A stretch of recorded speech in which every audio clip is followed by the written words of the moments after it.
উদার নাকি উগ্রপন্থী রাজনীতি থাকবে নির্ধারণ হবে ভোটে। শ্রেণী বৈষম্য ভুলে জনগণের জন্য কাজ করতে চায় বিএনপি।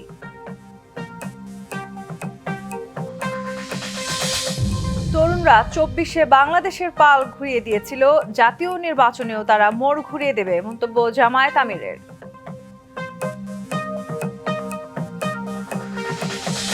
নির্বাচনে প্রার্থিতা প্রত্যাহারের শেষ দিন আজ। জামায়াতের শীর্ষ ৭ নেতাকে নিরাপত্তা দিতে স্বরাষ্ট্র মন্ত্রণালয়কে ইসির চিঠি।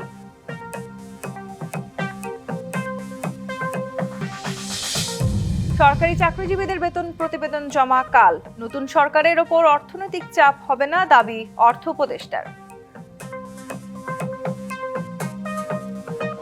দেখছিলেন মার্কেন্টাইল ব্যাংক সংবাদ শিরোনাম। এবার জানাবো খবরের বিস্তারিত। আপনাদের সাথে আছি তাসনুভা তন্নি। দেশে উদার নাকি উগ্রপন্থী রাজনীতি থাকবে তা নির্ধারণ হবে আগামী নির্বাচনে, এমন মন্তব্য করে বিএনপি নেতারা অভিযোগ করেছেন দুটি দল ইলেকশন ইঞ্জিনিয়ারিং এর চেষ্টা করছে, এমনকি সরকারের বিভিন্ন পর্যায়ে বৈঠক করছে তারা।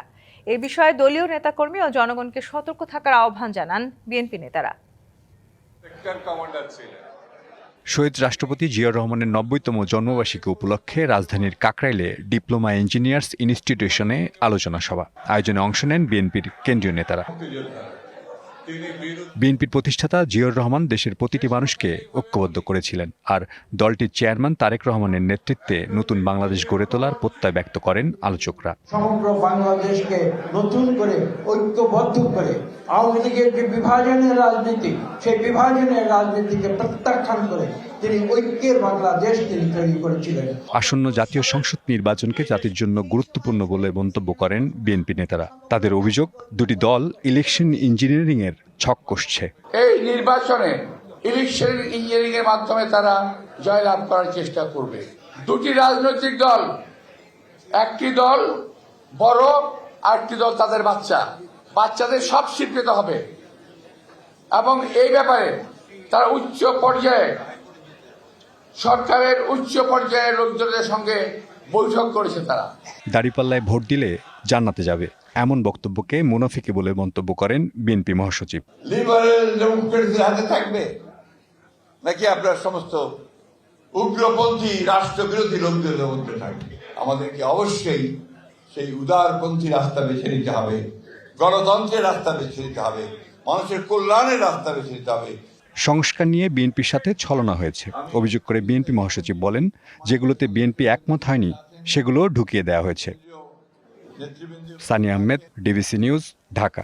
শ্রেণী বৈষম্য ভুলে গণমানুষের জন্য বিএনপি কাজ করতে চায় বলে মন্তব্য করেছেন দলটির চেয়ারম্যান তারেক রহমান। এজন্য সবার আগে প্রয়োজন মানুষের সমর্থন। রাজধানীতে এক অনুষ্ঠানে তিনি আরও বলেন, ধনীদের সন্তানের মতো বস্তির শিশুরাও একই সুযোগ সুবিধায় বড় হবে। মহাখালীর করাইলে টিএনটি মাঠে সদ্য প্রয়াত বিএনপি চেয়ারপারসন বেগম খালেদা জিয়ার রুহের মাগফিরাত কামনায় এই দোয়া অনুষ্ঠান, যে আয়োজনে সাধারণ মানুষের সাথে বিশেষ দোয়ায় শরিক হতে উপস্থিত বিএনপির চেয়ারম্যান তারেক রহমানও, সঙ্গে সহধর্মিণী ডাক্তার জুবাইদা রহমান। এ সময় করাইলবাসী জিয়া উদ্যানে চিরনিদ্রায় শায়িত বেগম খালেদা জিয়ার রুহের মাগফিরাত কামনা করেন। তারেক রহমানকে পাশে পেয়ে যোগ করেন তাদের প্রত্যাশা ও প্রাপ্তির কথা। আমাদের তার কাছে প্রত্যাশা হচ্ছে যে যুব সমাজ তাদের বেকারত্বের হার যাতে কমে যায়। করাল বস্তিতে উনি আসতেছে, হিংসা ভেদাভেদ ওনার মনে নাই, আসতেছে, আমাদের খুবই আনন্দ লাগতেছে। উনি আমাদের কথা চিন্তা ভাবনা করে এখানে আসছে আমাদের বস্তির উন্নয়নের জন্য, এই প্রত্যাশাই তার কাছে। করাইলবাসীকে আশ্বাস দিয়ে তারেক রহমান বলেন, আগামীর প্রজন্ম হবে বৈষম্যহীন, সমানভাবে পাবে আধুনিক শিক্ষা ও চিকিৎসা সেবা। খালেদা জিয়া যখন দেশের দায়িত্বে ছিলেন সেই সময় কিন্তু ওনার সময় প্রথম মা বোনদের শিক্ষা ব্যবস্থা ক্লাস 1 থেকে ইন্টারমিডিয়েট পর্যন্ত মা বোনদের শিক্ষা ব্যবস্থা বিনামূল্যে করা হয়েছিল। আশ্বাস বাস্তবায়নে দোয়া ও সমর্থন চাইলেন এলাকাবাসীর। আমার বাবা শহীদ রাষ্ট্রপতি জিয়াউর রহমান, আমার মা দেশনেত্রী খালেদা জিয়া সহ আমার ভাই এবং আমার পরিবারের জন্য আপনাদের সকলের কাছে, বিশেষ করে মা বোনদের কাছে দোয়া চাই। আবারও আপনাদেরকে দোয়া করবেন আল্লাহর কাছে, যাতে যেই কথাগুলো আপনাদের সামনে বলেছি, আপনাদের যেই সমস্যাগুলো আছে, এলাকার যেই সমস্যাগুলো আছে, সেই সমস্যাগুলো যে সমাধান করার জন্য আল্লাহ আমাকে যেন তৌফিক দেন। মানুষের ভালোবাসায় রাষ্ট্র পরিচালনার দায়িত্ব পেলে নারীর শিক্ষা ও প্রগতিতে মা বেগম খালেদা জিয়ার যে উদ্যোগ নিয়েছিলেন সে পথেই অনুসরণ করবেন তারেক রহমান। নিজের এমন প্রত্যয়ও আসে তার কাছে। আমি কিন্তু আপনাদের এলাকারই সন্তান। হাসিব পান্থ, ডিবিসি নিউজ, ঢাকা। অর্থনৈতিক গণতন্ত্র পুনরুদ্ধারে প্রতিজ্ঞাবদ্ধ বিএনপি। সে লক্ষ্যেই রাষ্ট্রকে বিনিয়োগ বান্ধব করে তুলতে পূর্ণাঙ্গ পরিকল্পনা হাতে নেওয়া হয়েছে। একথা বলেছেন বিএনপির মহাসচিব মির্জা ফখরুল ইসলাম আলমগীর। রাজধানীর একটি হোটেলে বিএনপির ভবিষ্যৎ পরিকল্পনা নিয়ে কূটনীতিকদের সঙ্গে মতবিনিময় সভায় এসব কথা বলেন তিনি। মির্জা ফখরুল বলেন, রাষ্ট্র পরিচালনার সুযোগ পেলে বিএনপি বাংলাদেশকে বিদেশি বিনিয়োগের অন্যতম আকর্ষণীয় গন্তব্যে পরিণত করতে উদ্যোগ নেবে। তিনি অভিযোগ করেন, আওয়ামী দুঃশাসনের সময়ে অলিগার্কদের প্রাধান্য দিয়ে ব্যাংক খাত সহ রাষ্ট্রের বিভিন্ন স্তরে ব্যাপক লুটতরাজ চালানো হয়েছে। এর ফলে বৈদেশিক বিনিয়োগ ভয়াবহভাবে কমে গেছে। বিএনপি এই অবস্থার পরিবর্তন আনতে চায় বলে জানান মির্জা ফখরুল।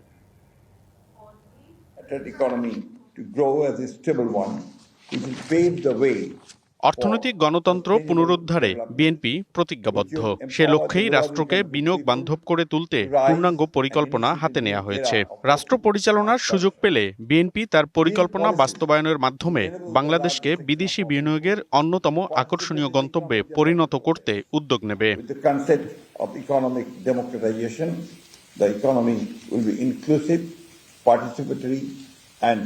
ত্রয়োদশ জাতীয় সংসদ নির্বাচনের প্রার্থিতা প্রত্যাহারের শেষ দিন আজ। তফসিল অনুযায়ী বুধবার চূড়ান্ত প্রার্থী তালিকা প্রকাশ ও প্রতীক বরাদ্দ দেওয়া হবে।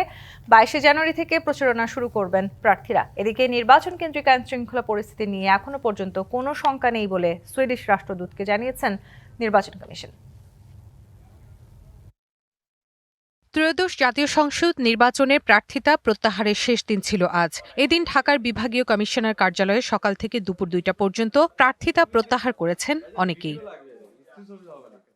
তাদের মধ্যে আছেন ঢাকা 10 আসনের খেলাফত মজলিস প্রার্থী আহমদ আলী কাসেমি, ঢাকা 18 আসনের গণসংহতি আন্দোলনের বিলকিস নাসিম খান, বাংলাদেশ খেলাফত মজলিসের ঢাকা 16 আসনের আহসানুল্লাহ, ঢাকা 17 আসনের খেলাফত মজলিসের এমদাদুল হক, ঢাকা 18 আসনের জামায়াতের প্রার্থী আশরাফুল হক সহ আরও অনেকে। প্রার্থিতা প্রত্যাহারকারীরা জানান, জোটের প্রার্থী থাকা নির্বাচন থেকে সরে দাঁড়িয়েছেন তারা। আমি 10 দলীয় জোটের প্রার্থী হিসেবে ঢাকা 10 দলীয় জোটের প্রার্থীর বরাবরে আমি এটা ছেড়ে দিয়েছি এবং কিশোরগঞ্জ 1 থেকে আমি নির্বাচন করার চিন্তা করেছি। 11 দলীয় জোট ছিল, সেখান থেকে ইসলামী আন্দোলন বাংলাদেশ তিনি সরে দাঁড়িয়েছেন। পরবর্তী 10 দলীয় জোট থেকে জামাত ইসলামের প্রার্থীকে মনোনয়ন দেওয়া হয়েছে। আজকে 5টা পর্যন্ত যারা প্রত্যাহার করবেন সেটি আমরা পাওয়ার পরে আমরা চূড়ান্ত যে প্রার্থী তালিকা, বৈধ তালিকা, সেটি আমরা প্রকাশ করব এবং নির্বাচন কমিশনকে জানিয়ে দেব। কাল প্রতীক বরাদ্দ দেয়া হলে 22 জানুয়ারি থেকে প্রার্থীদের প্রচারণা শুরু হবে। এদিকে নির্বাচনকে ঘিরে আইনশৃঙ্খলা পরিস্থিতি নিয়ে এখন পর্যন্ত কোনো শঙ্কা নেই বলে সুইডিশ রাষ্ট্রদূতকে জানিয়েছেন নির্বাচন কমিশন। এটা হচ্ছে মিস ইনফরমেশন, ডিসইনফরমেশন, এই জনের অপতথ্যগুলোকে আমরা কিভাবে হ্যান্ডেল করছি সেটার ব্যাপারে। আর দ্বিতীয় জিনিসটা হচ্ছে যে ওনারা বলেছিলেন যে তোমাদের সিকিউরিটি নিয়ে কোনো কনসার্ন আছে কিনা। তো আমরা বলেছি যে এখনো পর্যন্ত আমাদের তেমন কোনো কনসার্ন নাই। তবে বললেন যে তোমাদের প্রস্তুতি কি, তখন আমরা বললাম যে আমাদের ডিপ্লয়মেন্ট প্ল্যানটা হচ্ছে এইটা। এতে বলে ঠিক আছে। Rifat Tasnuva, DBC news, Dhaka. জামায়াতের শীর্ষ 7 নেতাকে নিরাপত্তা দিতে স্বরাষ্ট্র মন্ত্রণালয়ে চিঠি দিয়েছে নির্বাচন কমিশন। এদিকে নির্ধারিত সময়ের আগে ভোটের প্রচার কাজ না করতে জামায়াত, এনসিপি সহ 4টি রাজনৈতিক দলকে নির্দেশনা দিয়েছে কমিশন। চিঠিতে বলা হয়েছে, ত্রয়োদশ জাতীয় সংসদ নির্বাচন উপলক্ষে প্রধান নির্বাচন কমিশনার বরাবর একটি অভিযোগ করা হয়। 21 জানুয়ারির আগে নির্বাচনী প্রচার নিষিদ্ধ থাকা সত্ত্বেও জামায়াত ইসলামী, এনসিপি, ইসলামী আন্দোলন বাংলাদেশ ও বাংলাদেশ খেলাফত মজলিস নির্বাচনী প্রচার চালাচ্ছে, যা সংসদ নির্বাচনে রাজনৈতিক দল ও প্রার্থীর আচরণ বিধিমালা 2025-এর বিধি 18-এর পরিপন্থী। মনোনয়নপত্র প্রত্যাহারের শেষ দিনের চিত্রসহ ত্রয়োদশ সংসদ নির্বাচন সংশ্লিষ্ট বিষয়ে সবশেষ জানাতে আগারগাঁওয়ে নির্বাচন ভবন থেকে যোগ দিচ্ছেন সহকর্মী হুমায়রা ফারুকি। হুমায়রা, এ পর্যন্ত কতজন প্রার্থিতা প্রত্যাহার করেছেন? ইসিতে আজকের কার্যক্রমের সবশেষ জানাবেন আমাদের। জি, আজ প্রার্থিতা প্রত্যাহারের শেষ দিন ছিল। নির্বাচন প্রশিক্ষণ ভবনের যে রিটার্নিং অফিসারের কার্যালয়, সেখানে কিন্তু ঢাকা 13 এবং 15 এই 2 আসনের প্রার্থীরা প্রার্থিতা প্রত্যাহার করার তাদের এখানে কার্যালয় ছিল, রিটার্নিং অফিসারের কার্যালয়। এবং সেখানে ঢাকা 13-র একজন, বাংলাদেশ ইসলামী আন্দোলন বাংলাদেশের একজন এবং গণসংহতির একজন, ঢাকা 15 আসনের, তারা 2 জন এখানে তাদের প্রার্থিতা প্রত্যাহার করেছেন। এবং আরও একটি বিষয় আপনাদেরকে জানিয়ে রাখি, বিকেলে সুইডিশ অ্যাম্বাসেডর, প্রধান নির্বাচন কমিশনারের সাথে বৈঠক করেছেন এবং নির্বাচনকে সামনে রেখে দেশের পরিস্থিতি এবং আইন শৃঙ্খলা পরিস্থিতি সব বিষয় নিয়ে তারা জানতে চেয়েছিলেন যে বাংলাদেশের জাতীয় সংসদ নির্বাচনের প্রস্তুতি কেমন। আর বিকেলের পর থেকে 4টার পরে একটি ব্রিফিংয়ের আয়োজন করেছিল নির্বাচন কমিশনের পক্ষ থেকে। সেখানে পোস্টাল ব্যালটের যে অ্যাপ, সেই অ্যাপে কিভাবে ভোট দান করবেন প্রবাসীরা সেটি নিয়ে আমাদেরকে গণমাধ্যমকে ব্রিফ করা হয় এবং সেখানে 100টিরও বেশি দেশের আমাদের দেশের যারা প্রবাসী বিভিন্ন দেশে আছেন তারা কিন্তু প্রতীক বরাদ্দের পর থেকে 22 তারিখ পর্যন্ত তারা পোস্টাল ব্যালটের মাধ্যমে ভোট দিতে পারবেন বলে আমাদেরকে ব্রিফিংয়ে জানানো হয়। এবং এরপরে সিইসি আমাদের সাথে কথা বলেন। তিনি ব্রিফিংয়ে যেটি জানান যে কোর্টের আদেশের জন্য অপেক্ষা করছিল 2টি আসনের আপিল শুনানি, সেটি হচ্ছে ভোলা 2 এবং যশোর 4। তো ব্রিফিংয়ের মাঝখানে থেকেই সিইসি কিছুক্ষণের বিরতি নিয়ে এই 2টি আপিলের শুনানি শেষ করে তারপর তিনি আবার ব্রিফিংয়ে অংশ নেন এবং এরপরে সচিব আমাদেরকে যেটি জানান তার বক্তব্যে সেটি হচ্ছে প্রবাসী বসে রেজিস্ট্রেশন করে তারা যদি প্রবাসী কেউ বাংলাদেশে আসেন তারা দেশে এসে ভোট দিতে পারবেন না। তো এই ছিল আমার কাছে এখন পর্যন্ত। দর্শক, আমাদের সহকর্মী হুমায়রা ফারুকী যুক্ত হয়েছিলেন নির্বাচন কমিশন থেকে। ত্রয়োদশ জাতীয় সংসদ নির্বাচনের আগে অবৈধ ও থানা থেকে লুট হওয়া অস্ত্র দ্রুত উদ্ধারের নির্দেশ দিয়েছেন প্রধান উপদেষ্টা ডক্টর মোহাম্মদ ইউনূস। রাষ্ট্রীয় অতিথি ভবন যমুনায় প্রশাসনিক পুনর্বিন্যাস সংক্রান্ত জাতীয় বাস্তবায়ন কমিটি নিকার বৈঠকে প্রধান উপদেষ্টা এই নির্দেশনা দেন। বৈঠক শেষে ফরেন সার্ভিস একাডেমিতে প্রধান উপদেষ্টা প্রেস সচিব শফিকুল আলম এই তথ্য জানান। ব্রিফিংয়ে জানানো হয়, অতি গুরুত্বপূর্ণ ও ঝুঁকিপূর্ণ চিহ্নিত 21,946টি ভোট কেন্দ্রে সিসিটিভি ক্যামেরা বসাতে বিশেষ বরাদ্দ দেওয়া হয়েছে। শফিকুল আলম বলেন, নির্বাচন নিয়ে অনিশ্চয়তা নেই এবং নির্ধারিত সময়েই হবে ভোট। বৈঠকে স্বাস্থ্যসেবা বিভাগ ও স্বাস্থ্য শিক্ষা ও পরিবার কল্যাণ বিভাগ দুটিকে এক করার মাধ্যমে স্বাস্থ্য ও পরিবার কল্যাণ মন্ত্রণালয় পুনর্গঠনের প্রস্তাব অনুমোদন দেয় নিকার। সমস্ত বাহিনী একত্রিত হয়ে কম্বাইন একটা অপারেশন হবে। যারা যারা এটার সাথে জড়িত ছিলেন প্রত্যেককে অ্যারেস্ট করা হবে। এখানে যে যত পাওয়ারফুল লোকই হন না কেন, আশেপাশে যাওয়া যত লুট করা অস্ত্র আছে সেগুলো কম্বিং অপারেশনের মাধ্যমে এটা উদ্ধারের সর্বোচ্চ চেষ্টা করা হবে। কাল বিকেলে প্রধান উপদেষ্টার কাছে পে স্কেলের সুপারিশ জমা দেবে পে কমিশন। সচিবালয়ে নিজ দপ্তরে সাংবাদিকদের এই তথ্য জানান অর্থ উপদেষ্টা ডক্টর সালেহউদ্দিন আহমেদ। অর্থ উপদেষ্টার আশা, পে কমিশনের দেয়া সুপারিশে সরকারি কর্মকর্তা কর্মচারীরা সন্তুষ্ট থাকবেন। জানান, পে কমিশনের প্রস্তাব কিভাবে কতটুকু বাস্তবায়ন করবে তা নির্বাচিত সরকারের উপর নির্ভর করবে। তার দাবি, এটি পরবর্তী সরকারের উপর কোনো অর্থনৈতিক চাপ তৈরি করবে না। পে স্কেল বাস্তবায়ন করা গেলে তা সবার জন্যই ভালো হবে। আপনারা দেখবেন পে কমিশন পেলে এটাই তো বড়। যেই সরকারি আসুক কোনো একটা পার্টিকুলার রিফর্ম বা এত বড় পদক্ষেপ নেওয়ার ডেফিনেটলি, যেটাই আমি আগেই বললাম যে আর্থিক সংশ্লেষ থাকবে, কিন্তু রিপোর্টটা তো যাচাই বাছাই করতে হবে। ইমপ্লিমেন্টেশন একটা রুল আছে, সরকারের বিভিন্ন কমিটি আছে, বাট এই কমিটিগুলো দেখবে যে সম্ভাবনা কি। ত্রয়োদশ জাতীয় সংসদ নির্বাচনে ভোটের দিন ঠিক হয়েছে 12ই ফেব্রুয়ারি। সারা দেশে বইছে সেই ভোটের হাওয়া। এ নিয়ে কি ভাবছেন সাধারণ মানুষ থেকে শুরু করে আগামীর জনপ্রতিনিধিরা, সে কথা জানাতে ডিবিসি নিউজের ইলেকশন এক্সপ্রেস ছুটে যাচ্ছে সব সংসদীয় আসনে। এখন আছে সংসদীয় আসন 250, কুমিল্লা 2-এ। স্বাগত জানাচ্ছি সিএসআরএম ডিবিসি ইলেকশন এক্সপ্রেসে। আমার সঙ্গে এই মুহূর্তে যুক্ত আছেন কুমিল্লা 2 আসনে ইসলামী আন্দোলন বাংলাদেশ থেকে মনোনীত প্রার্থী। কথা বলবো, জানার চেষ্টা করবো আগামী নির্বাচনে তিনি কি ভাবছেন, তার পরিকল্পনা কি। স্বাগত আপনাকে সিএসআরএম ডিবিসি ইলেকশন এক্সপ্রেসে। শুরুতেই হাত পাখা এবং কি দাঁড়িপাল্লার একটা জোট ছিল, সেটা সবাই জানে, আবার সেটা ভাগও হয়ে গেছে। নির্বাচনে কি এতে করে কোনো প্রভাব পড়বে কিনা, ভোট ভাগাভাগি হবে কিনা? ধন্যবাদ ডিবিসি চ্যানেলকে, এবং একই সাথে আমি ধন্যবাদ জানাচ্ছি আজকের এই চ্যানেলের সাথে সম্পৃক্ত দেশ বিদেশের দর্শক বৃন্দকে, এবং বিশেষ করে কুমিল্লা 2 আসনের অনেক ভাই বিদেশে প্রবাসে থাকেন, তাদেরকেও আন্তরিকভাবে ধন্যবাদ জানাচ্ছি। তো কোশ্চেন অনুযায়ী আসলে যেটা বলতে হয় যে আমাদের এই অঞ্চলের মানুষ ধার্মিক, ধর্মকে তারা লালন করেন, ধারণ করেন, এবং সর্বক্ষেত্রেই তারা ইসলামের এই পরিপূর্ণতাটাকে তারা দেখতে আশা করেন।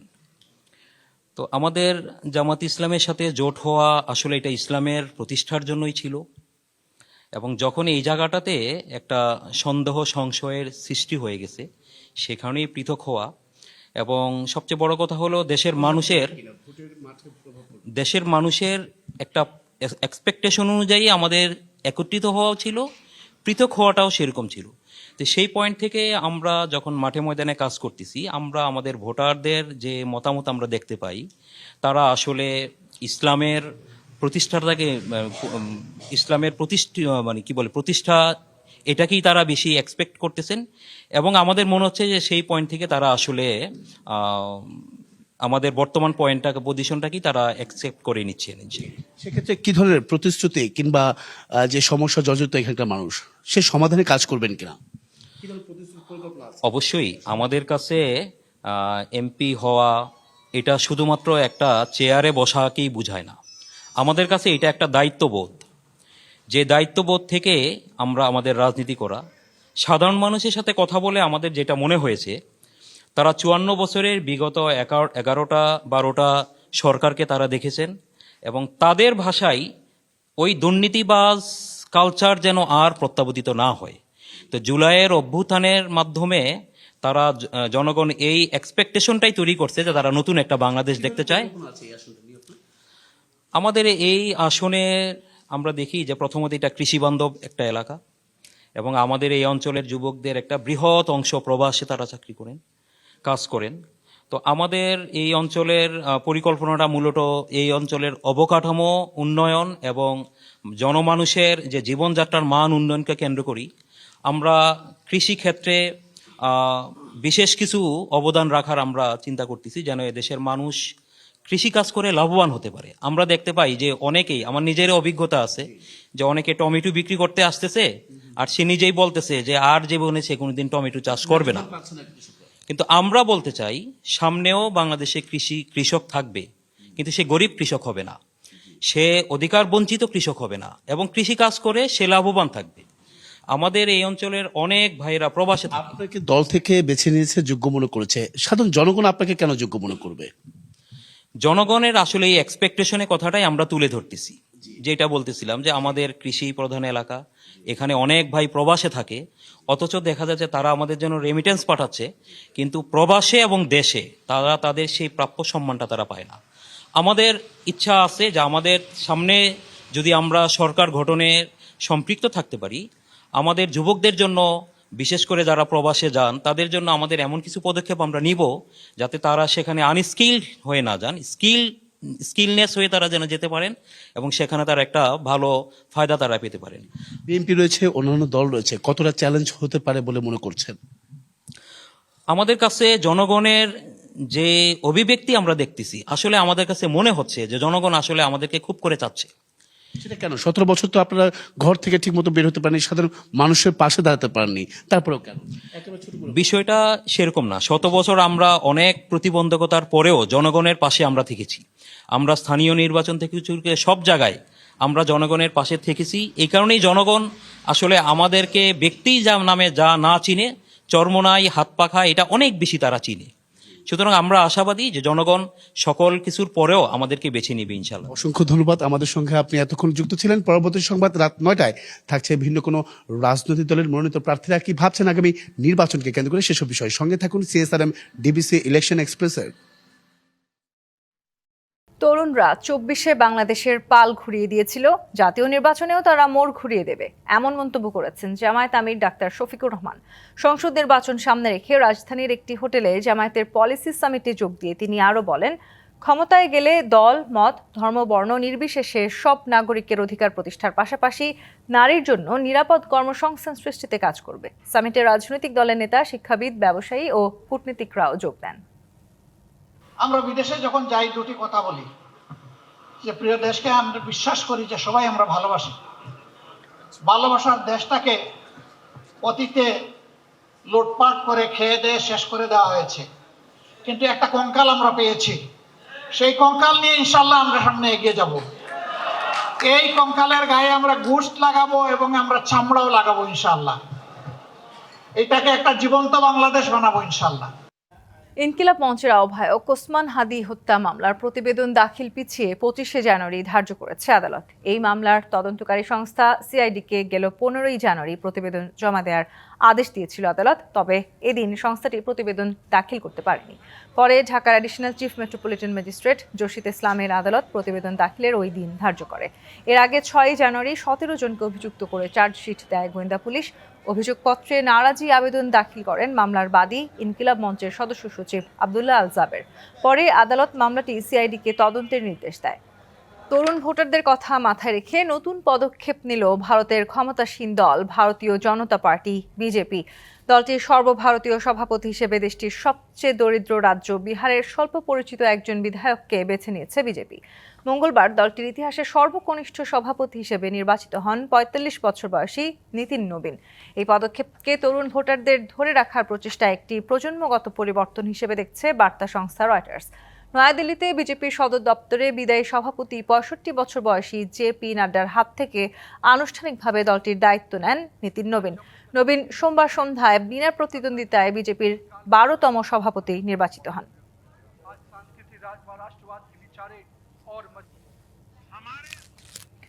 গাজায় ট্রাম্পের বোর্ড অফ পিসে যোগ দেওয়ার আমন্ত্রণ পেয়েছেন রাশিয়ার প্রেসিডেন্ট ভ্লাদিমির পুতিন।